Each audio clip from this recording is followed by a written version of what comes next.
Part 5, Chapter 4, Section 1 of Crime and Punishment by Fyodor Dostoevsky. Translated by Constance Garnett. Recording by Expatriate in Bangor, Maine. Part 5, Chapter 4, Section 1. Raskolnikov had been a vigorous and active champion of Sonia against Luzhin, although he had such a load of horror and anguish in his own heart. But having gone through so much in the morning, he found a sort of relief in a change of sensations, apart from the strong personal feeling which impelled him to defend Sonia. He was agitated too, especially at some moments, by the thought of his approaching interview with Sonia. He had to tell her who had killed Lizaveta. He knew the terrible suffering it would be to him and, as it were, brushed away the thought of it. So when he cried as he left Katerina Ivanovna's, "Well, Sofya Semyonovna, we shall see what you'll say now," he was still superficially excited, still vigorous and defiant from his triumph over Luzhin. But strange to say, by the time he reached Sonia's lodging, he felt a sudden impotence and fear. He stood still in hesitation at the door, asking himself the strange question, must he tell her who killed Lizaveta? It was a strange question, because he felt at the very time not only that he could not help telling her, but also that he could not put off the telling. He did not yet know why it must be so, he only felt it, and the agonizing sense of his impotence before the inevitable almost crushed him. To cut short his hesitation and suffering, he quickly opened the door and looked at Sonia from the doorway. She was sitting with her elbows on the table and her face in her hands, but seeing Raskolnikov she got up at once and came to meet him as though she were expecting him. "What would have become of me but for you?" she said quickly, meeting him in the middle of the room. Evidently she was in haste to say this to him. It was what she had been waiting for. Raskolnikov went to the table and sat down on the chair from which she had only just risen. She stood facing him 2 steps away, just as she had done the day before.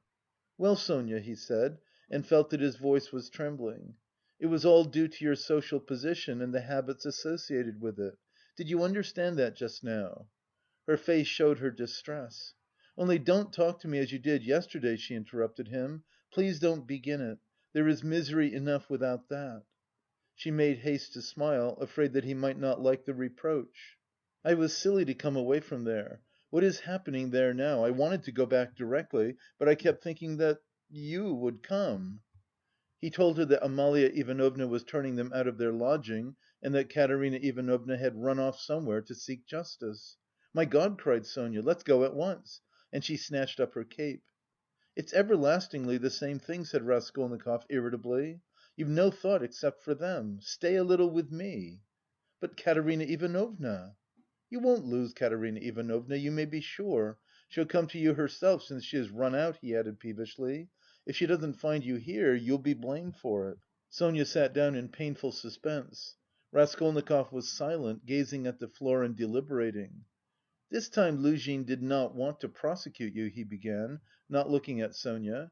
"But if he had wanted to, if it had suited his plans, he would have sent you to prison if it had not been for Lebeziatnikov and me. Ah?" "Yes," she assented in a faint voice. "Yes," she repeated, preoccupied and distressed. "But I might easily not have been there. And it was quite an accident, Lebeziatnikov's turning up." Sonia was silent. "And if you'd gone to prison, what then? Do you remember what I said yesterday?" Again she did not answer. He waited. "I thought you would cry out again, 'Don't speak of it, leave off!'" Raskolnikov gave a laugh, but rather a forced one. "What, silence again?" he asked a minute later. "We must talk about something, you know. It would be interesting for me to know how you would decide a certain 'problem,' as Lebeziatnikov would say." He was beginning to lose the thread. "No, really, I am serious. Imagine, Sonia, that you had known all Luzhin's intentions beforehand. Known, that is, for a fact, that they would be the ruin of Katerina Ivanovna and the children and yourself thrown in, since you don't count yourself for anything. Polenka too, for she'll go the same way. Well, if suddenly it all depended on your decision whether he or they should go on living, that is, whether Luzhin should go on living and doing wicked things, or Katerina Ivanovna should die. How would you decide which of them was to die, I ask you?" Sonia looked uneasily at him. There was something peculiar in this hesitating question, which seemed approaching something in a roundabout way. "I felt that you were going to ask some question like that," she said, looking inquisitively at him. "I dare say you did. But how is it to be answered?"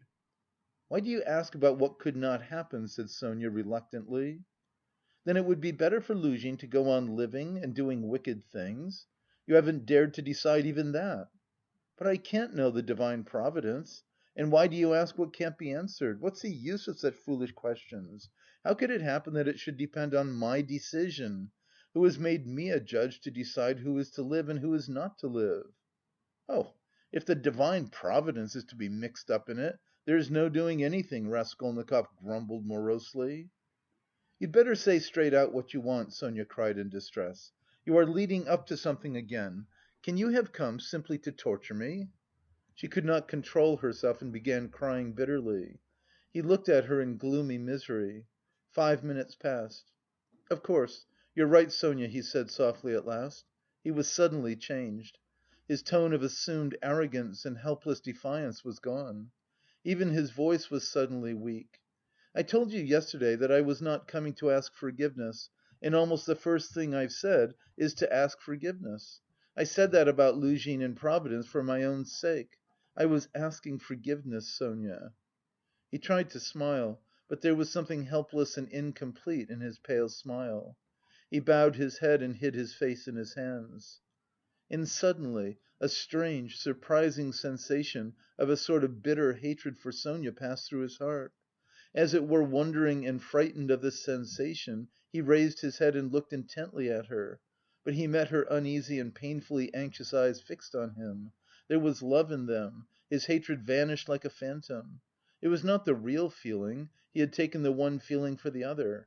It only meant that that minute had come. He hid his face in his hands again and bowed his head.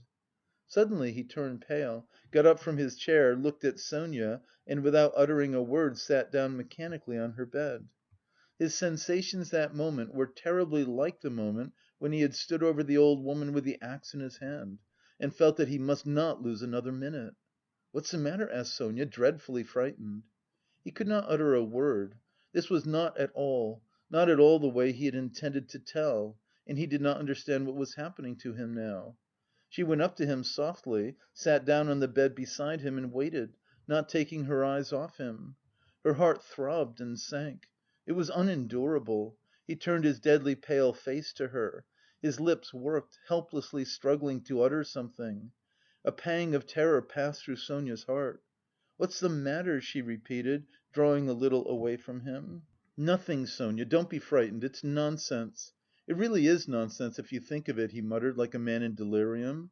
"Why have I come to torture you?" he added suddenly, looking at her. "Why, really? I keep asking myself that question, Sonia."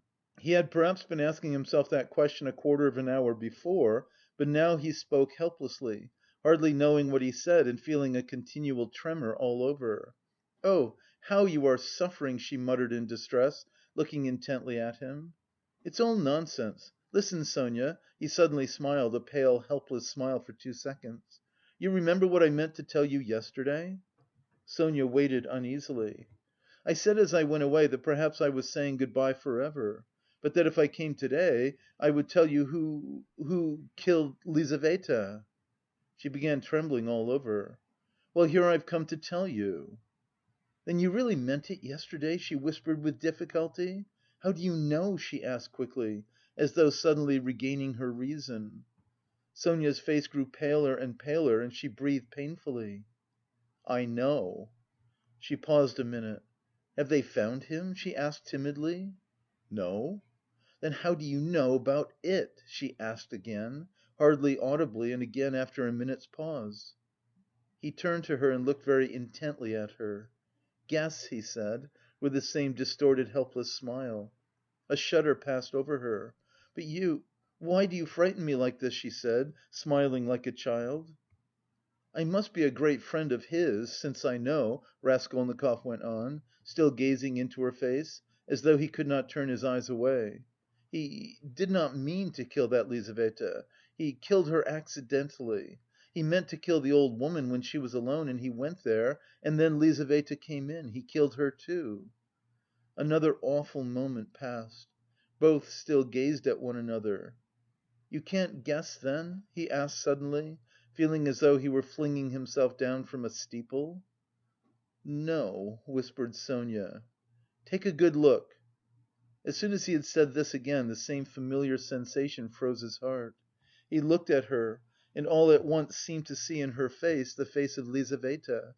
He remembered clearly the expression in Lizaveta's face when he approached her with the axe and she stepped back to the wall, putting out her hand with childish terror in her face, looking as little children do when they begin to be frightened of something, looking intently and uneasily at what frightens them, shrinking back and holding out their little hands on the point of crying.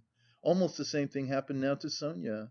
With the same helplessness and the same terror, she looked at him for a while and suddenly putting out her left hand, pressed her fingers faintly against his breast, and slowly began to get up from the bed, moving further from him and keeping her eyes fixed even more immovably on him. Her terror infected him. The same fear showed itself on his face.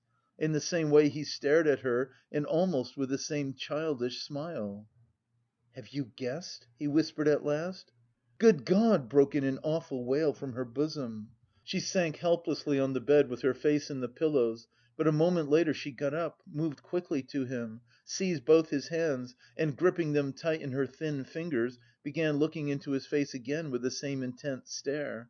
In this last desperate look she tried to look into him and catch some last hope. But there was no hope, there was no doubt remaining, it was all true. Later on, indeed, when she recalled that moment, she thought it strange, and wondered why she had seen at once that there was no doubt. She could not have said, for instance, that she had foreseen something of the sort, and yet now, as soon as he told her, she suddenly fancied that she had really foreseen this very thing. "Stop, Sonia, enough! Don't torture me," he begged her miserably. It was not at all like this he had thought of telling her, but this is how it happened. She jumped up, seeming not to know what she was doing, and wringing her hands, walked into the middle of the room, but quickly went back and sat down again beside him, her shoulder almost touching his. All of a sudden she started as though she had been stabbed, uttered a cry and fell on her knees before him, she did not know why. "What have you done? What have you done to yourself?" she said in despair, and jumping up she flung herself on his neck, threw her arms round him and held him tightly. Raskolnikov drew back and looked at her with a mournful smile. "You are a strange girl, Sonia. You kiss me and hug me when I tell you about that. You don't think what you are doing." "There is no one in the whole world now so unhappy as you," she cried in a frenzy, not hearing what he said, and she suddenly broke into violent hysterical weeping. A feeling long unfamiliar to him flooded his heart and softened it at once. He did not struggle against it. Two tears started into his eyes and hung on his eyelashes. "Then you won't leave me, Sonia?" he said, looking at her almost with hope. "No, no, never, nowhere!" cried Sonia. "I will follow you, I will follow you everywhere. Oh, my God! Oh, how miserable I am! Why didn't I know you before? Why didn't you come before? Oh, dear!" "Here I have come."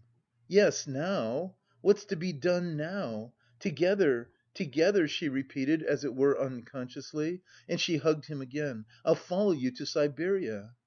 He recoiled at this, and the same hostile, almost haughty smile came to his lips.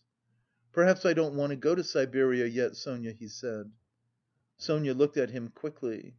Again, after her first passionate, agonising sympathy for the unhappy man, the terrible idea of the murder overwhelmed her. In his changed tone she seemed to hear the murderer speaking.